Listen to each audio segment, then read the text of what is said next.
The Vice President JD Vance just read a CNN headline out loud and then absolutely detonated the media narrative.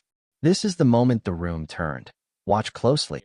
When I was actually walking out here, somebody sent me a photo of a CNN headline about what happened in Minneapolis. And this is the headline. I'm just going to read it.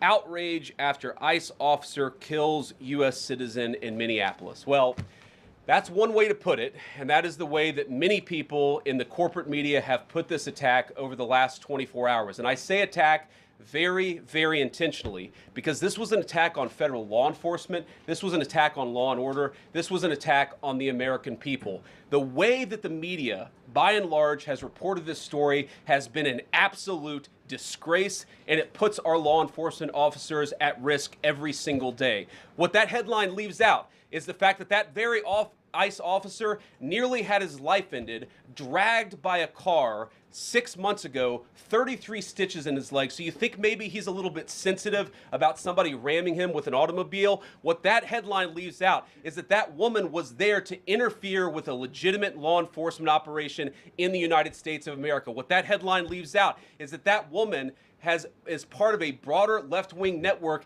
to attack, to dox, to assault, and to make it impossible for our ICE officers to do their job. All right, pause right here. Because what you're about to see is not a slip of the tongue, not a gaffe, not some off-the-cuff rant. This is deliberate, and it's explosive. The vice president doesn't just criticize the media here. He puts the headline on trial. He reads it word for word, on camera, knowing exactly what it implies, and then dismantles it piece by piece. That's not accidental. That's a calculated confrontation. Listen to how the framing works.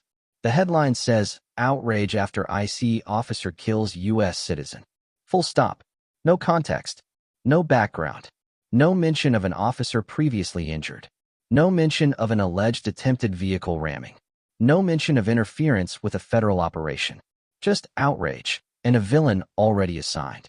And this is the part that makes the room tense. Because he's not arguing policy anymore. He's accusing the media of putting law enforcement lives at risk. That's a serious charge. He's saying this kind of framing doesn't just inform the public. It radicalizes people, it inflames emotions, and it turns officers into targets. Watch his tone shift. This is no longer defensive. This is prosecutorial. He repeats the word attack intentionally. He reframes the entire incident from a tragedy caused by enforcement to a tragedy caused by interference. Whether you agree or not, the strategy is clear. Change the moral center of the story. And then comes the moment nobody in that room expected. He looks directly at the press and says, essentially, you own this. Not mistakes were made. Not, we disagree. But you should be ashamed. That's not messaging for the reporters in front of him. That's messaging for the audience watching at home. This is why this clip matters, because it shows how much the relationship between government and media has fractured. The vice president isn't asking for better coverage. He's accusing the press of being an active participant in chaos. And whether you think he's right or wrong, one thing is undeniable. This isn't spin. This isn't damage control. This is a direct challenge to who gets to define reality and who gets blamed when it explodes. If media headlines shape public outrage before all the facts are known, who's really responsible when tensions turn violent? The people involved, or the narrative that gets pushed first? Drop your thoughts in the comments.